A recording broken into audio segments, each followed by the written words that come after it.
আসসালামু আলাইকুম। আমি সুমি আক্তার নিউ ভ্লগ একটা নিয়ে আসছি বাণিজ্য মেলার। আমার জামাই কিছু খাওয়াবে, এখানে দেখেন কাটাকুটির ভিডিও। ওইটা নিলাম, মানে কাটাকুটি করতেছে যে এখন সামনে যাবে, ও কিছু খাওয়াইবো বলে যে চলো আগে দেখেন কি বিক্রি করে কাইটা কুইটা। ওইটা মনে হয় কোনো যন্ত্র, মানে কাটাকুটির মেশিন বিক্রি করে। নিজে এসব লাগবে না, চলো সামনে যাই। আচ্ছা, হাঁটতে হাঁটতে নিয়ে গেল। ভাইরে ভাই, বাণিজ্য মেলা ঢুকলে মন জুড়াই যায় একটা একটা জিনিস কেনার জন্য। বলছি তো ও খাওয়াইতে নিচ্ছে, আমার জন্য ফুচকা নিচ্ছে। মেয়ে বলতেছে বিরিয়ানি খাবে, এক প্লেট বিরিয়ানি 320 টাকা।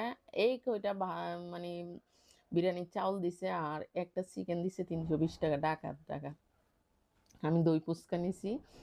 আমার মেয়ে তো একদম বিরিয়ানি খাইবো না, লাস্টে জোর করে বলতেছি খা খা। আর আমার অনেক ফেভারিট খানা দই দই ফুচকা, ওইটা খাইতেছি। আমার জামাইও নিছে, পোলা এমনি ফুচকা নিছে। আমার তো এমনি ফুচকা খাইতে আমার অনেক ভালো লাগে, কিন্তু এখানে প্রচুর দাম।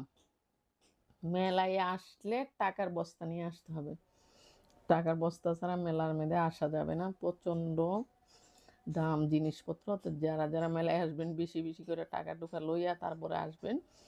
আলহামদুলিল্লাহ আমরা আসছি, যাই কিছু আমার জামাই হেল্প করতেছে আর খাওয়াইতেছে আর ভিডিও নিতেছে। দেখে নেন মানুষ প্রচুর। তো যাক, যে যে এনতে ভিডিওটা দেখবেন মনোযোগ সহ লাইক কমেন্ট শেয়ার দিয়ে আমার পাশে থাকেন, বেশি বেশি ভালোবাসা দিয়ে।